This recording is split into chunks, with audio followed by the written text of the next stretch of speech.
Hello दोस्तों, तो पिछले एपिसोड में हमने देखा कि होस्ट ने अनाउंसमेंट कर दी थी कि अगली फाइट होगी नाइट टेम्पल से ली जिन की, और साथ ही साथ दूसरी तरफ से होगी असैसिन टेम्पल की कैरन, जो सुनकर तो लिन सुआन के खुशी का ठिकाना ही नहीं रहता, क्योंकि उसे तो ली जिन पर बहुत ज्यादा गुस्सा आ रहा था। वो जानता था कि ली जिन ने मेरी जिंदगी बर्बाद कर दी, इसलिए वो चाहता था कि आज ली जिन की पिटाई होता वो मैं खुद अपनी आंखों से देखूं। इस बात को सोचते सोचते लिन सुआन काफी ज्यादा एक्साइटेड हो गया था।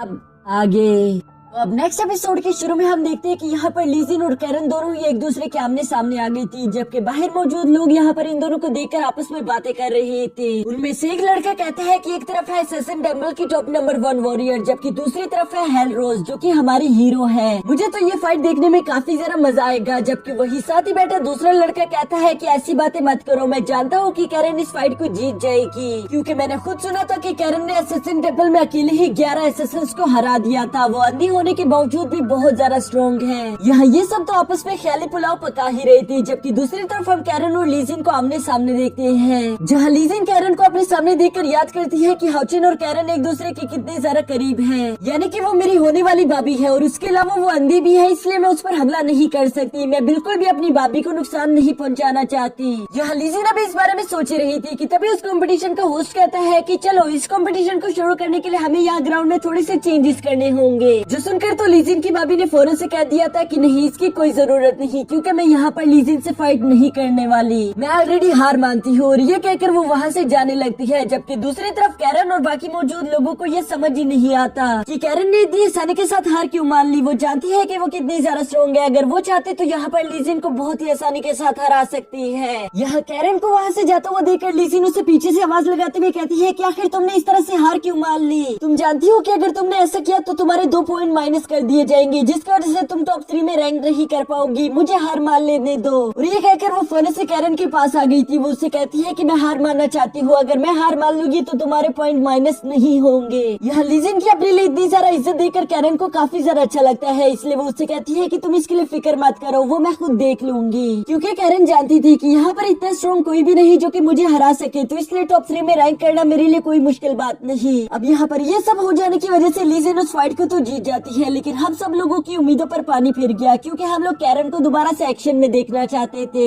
लेकिन चलो कोई बात नहीं, क्योंकि होस्ट ने अगली फाइट की अनाउंसमेंट कर दी थी, जो कि होने वाली है चेरी और मिस वांग की भी। यह मैदान में इन दोनों लड़कियों को आपस में एक दूसरे के सामने देखकर बाहर मौजूद लोग आपस में बातें कर रही थी कि यार 2 लड़कियों के बीच में फाइट होगी, कितना मजा आएगा। जिस पर हमारे जिंगजुआन तो ऐसे सर हिला रहा था जैसे कि उसे सबसे ज्यादा मजा आने वाला है। दूसरी तरफ हम हाउचिन को देखते हैं, जो कह रहा था कि एक तरफ एक समनर है जबकि दूसरी तरफ एक वॉरियर। जानने में बहुत मजा आएगा कि कौन इस कंपटीशन को जीतता है। यहाँ मैदान में हम देखते हैं कि मिस वांग युवान चेरी को ग्रीट करती है, जिस पर चेरी भी मिस वांग को काफी ज्यादा अच्छी तरीके से ग्रीट करती है। ये देखकर वॉरियर टेम्पल का एल्डर काफी ज्यादा हैरान हो गया था। वो खुद से कहता है पता नहीं ये छोटी आफत की पुड़िया हमारे लिए क्या क्या प्रॉब्लम लेकर आएगी। जबकि दूसरी तरफ हम मिस वांग को देखते हैं, जो कि चेरी से कह रही थी कि अपना ध्यान रखना। वैसे भी मुझे इस बात से फर्क नहीं पड़ता कि बाद में कोई मेरे सामने आकर रोए कि तुमने मेरे साथ ज्यादती कर दी, क्योंकि मैं किसी को भी पीट कर हरा सकती हूँ। मुझे हर हाल में इस कंपटीशन के टॉप 3 वॉरियर्स में आना है। और ये सब करते हुए मिस वांग स्ट्रेचिंग भी कर रही थी, जो देखकर चेरी कहती है कि वाओ तुम कितनी ज्यादा खूबसूरत लग रही हो।